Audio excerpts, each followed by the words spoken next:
9. Moorhall. In County Mayo in northwestern Ireland, Moorhall is the original house and estate of aristocrat George Henry Moore and his family. They played an integral role in Ireland's social, cultural and political history. Moore built the house in the 1790s, but a fire destroyed it in 1923 during the Irish Civil War. Not long after, the Moores lost much of their influence during the Irish Republican Army's (IRA's) rise to power. The IRA burned the house down because they saw its owner, Maurice Moore, as a supporter of the Anglo-Irish Treaty. The treaty ended the Irish War of Independence in terms the IRA didn't like. Shortly after the IRA destroyed the home, Maurice wrote an account of the event to the local press. What's left of Moorhall is now owned by the forestry company Quality, along with the surrounding lake, farm and estate. While the property attracts visitors, nobody's allowed inside the house, which has undergone no renovation since the IRA burned it down, and so it's in poor condition. The ruins of the home and other buildings are becoming overgrown with trees and other foliage. They're a shell of what they once were, and will eventually become a distant memory. 8. Vindolanda. Near Hadrian's Wall, in a remote section of Northumberland, England, the Roman auxiliary fort Vindolanda is known for having the biggest collection of Roman leather shoes and boots ever found. Dating back nearly 2,000 years, it sat at the edge of the empire, where it guarded the Stane Gate, a major highway that led to Caledonia. The Romans built and rebuilt the timber and stone forts at Vindolanda at least 9 times throughout the site's occupation. Besides footwear, archaeologists have unearthed over 7,000 other artifacts. They found large numbers of tent panels, decorations, horse gear, leather scraps, and more. While searching hundreds of objects from the site in 1993, researchers found an offcut in the shape of a mouse. It was roughly 4.8 inches by 1 inch, and with slits marking its eyes and fur. They dated it back to sometime between 105 AD and 130 AD. They concluded it was likely a child's toy, or that someone perhaps used it as part of a practical joke of some sort. The most remarkable discoveries at the site are by far the Vindolanda tablets. Found near the floors of buried wooden forts, they're the oldest known surviving handwritten documents in Britain. They provide a rare glimpse into the daily goings-on at Vindolanda nearly 2 millennia ago. They include details of its residents' private and military lives. Several of the tablets, which discuss everyday matters like birthday cards and underwear, are on display at the Roman Vindolanda Fort and Museum at the original site. 7. Poland's Cold War bunkers. There are several Cold War-era Soviet nuclear bunkers that you'll only find the remnants of if you stray deep enough into Poland's dense forests. Locals seeking scrap metal have stripped most of these sites down to the bare minimum, leaving behind overgrown concrete tunnels and other ruins. We know little about the bunkers because of their top-secret nature. Mostly, their existence is absent from historical documents, leaving their crumbling ruins as the best source for archaeologists and historians to learn from. The Soviets put the installations in place to house nuclear warheads during the late 1960s. It soon became clear to the Soviets that they wouldn't have enough time to transport weapons to Poland and their other satellite states if NATO attacked. Poland's government paid for the bunkers that were built within the country, but the USSR controlled the sites, and the Polish people didn't know they even existed. In 2019, archaeologist Grzegorz Kiazis took an in-depth look at the nuclear bunkers. He found evidence of things that are not documented in records, including signs that women and children lived in the areas surrounding the sites. Kiazis told National Geographic that the illusion of normal life may have been a deliberate ploy to distract locals from suspicion about what was going on in the forest. He found plastic toys in disposal areas and confirmed through old photos that women and children lived at the bases. The Polish people only learned about the bunkers when the Soviet Union left the country in 1991, and USSR records about the sites have since been closed. By treating them as archaeological sites, experts are finally learning bits and pieces of what went on in and around the bunkers. 6. Goli Otok. On the northern Croatian coast in the Adriatic Sea, there's a barren island called Goli Otok that was once home to a political prison that operated when the country was part of Yugoslavia. It contains the remnants of an auditorium, barracks, industrial buildings, and other structures where inmates and staff lived, worked, and gathered. Nicknamed the Croatian Alcatraz, the top-secret high-security facility housed prisoners from 1949 to 1989. Besides functioning as a penitentiary, it was also a labor camp. They only housed men at Gliath, but the conditions were similar for female inmates, who the government took to a prison on the nearby island of Sveti Krka. Until 1956, Gliath operated specifically as a camp for political prisoners, including thousands of Stalinists and any other individuals who the government saw as having Soviet sympathies. They were enemies of the Yugoslavian state in the aftermath of the dictator Josip Broz Tito's 1949 split from Joseph Stalin. The conditions were brutal, giving the prison the reputation of Tito's gulag. Guards worked inmates nearly to death, as they forced them to quarry tunnels and build the very fortifications that they languished in. They also put them through a so-called re-education regimen that involved severely punishing anyone that staff members even slightly suspected of acting out of line with the dictator's ways.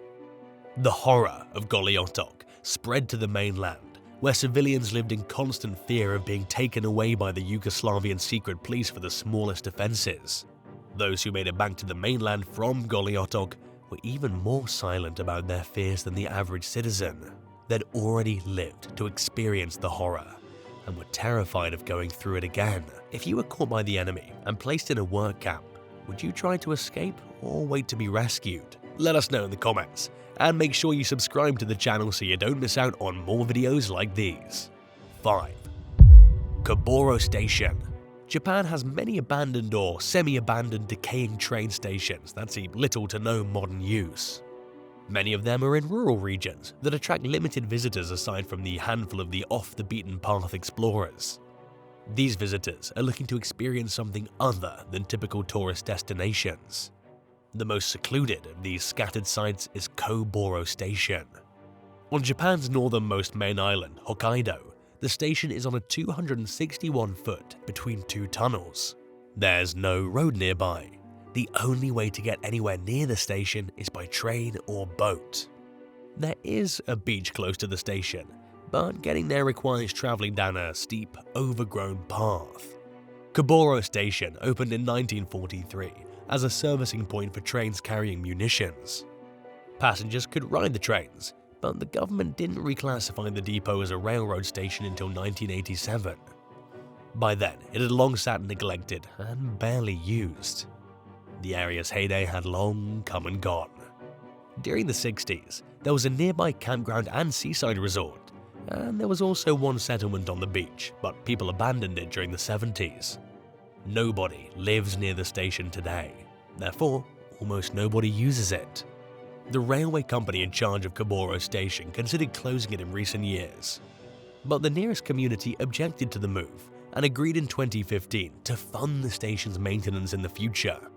While its future remains uncertain, recent efforts to promote Caboro Station as a tourist destination were successful, proving that it can have a promising future if the community continues putting in the work to keep it alive. 4. Sheffield Ski Village. There's a collection of rusting ski lifts, dry overgrown slopes, and other equipment sitting on a hilltop in Sheffield, England. The former ski resort opened in 1988, yet it looks like it's been abandoned since then.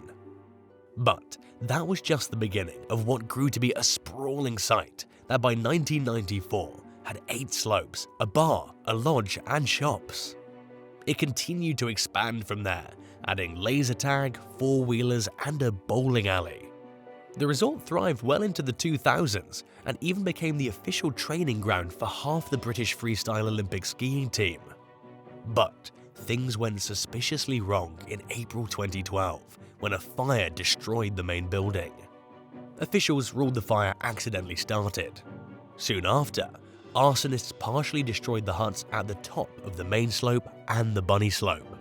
After these first few attacks, Sheffield Ski Village closed its doors to the public. Oddly, arsonists continued to target the site in a series of repeated fires.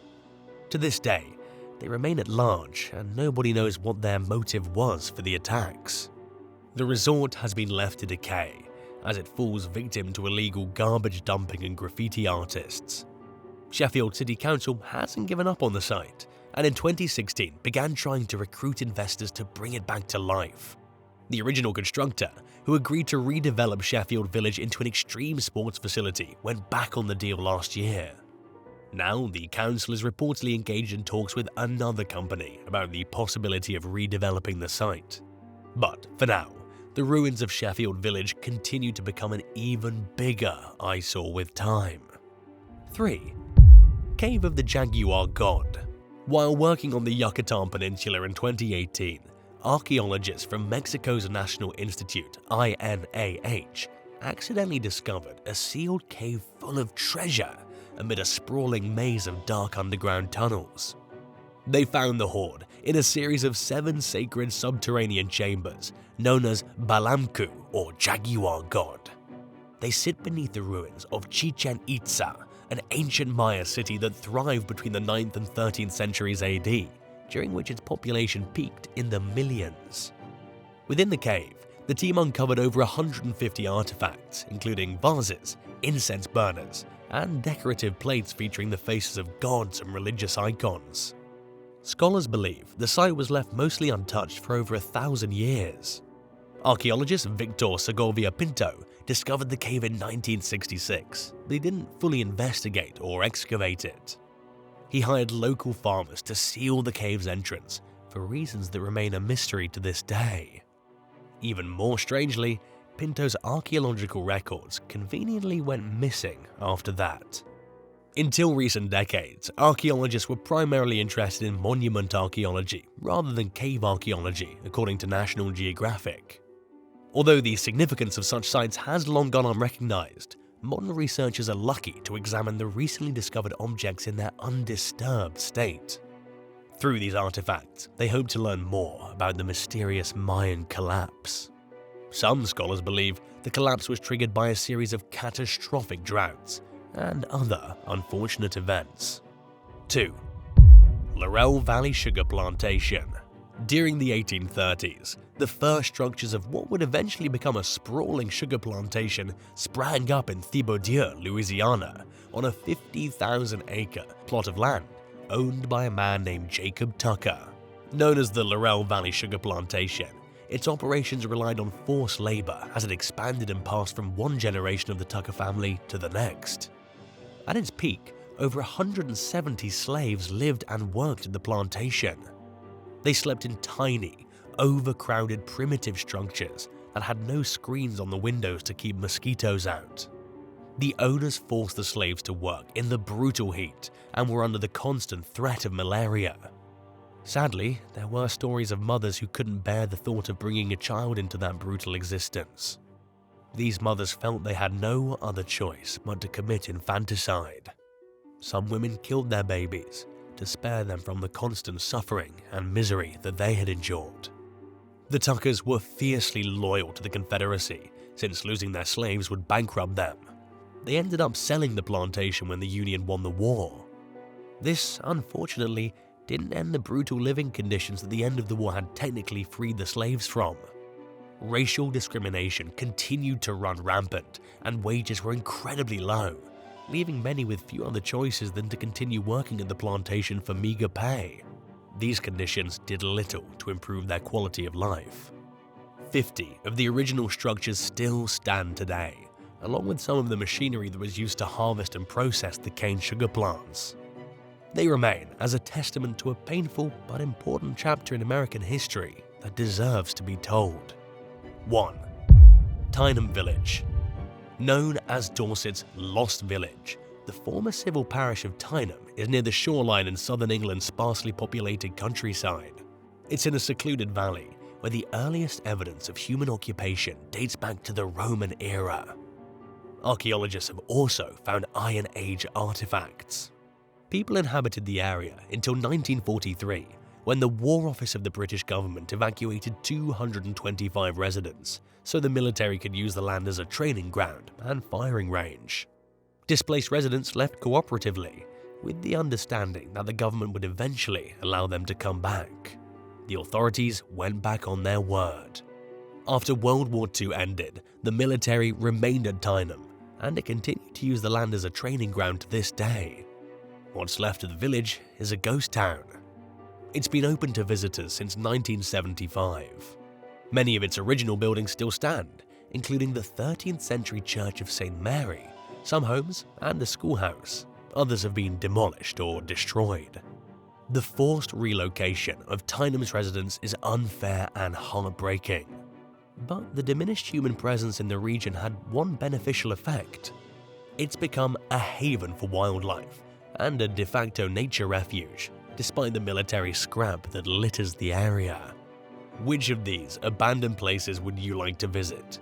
Let us know in the comments below, and while you're at it, be sure to subscribe to the channel. See you soon. Bye.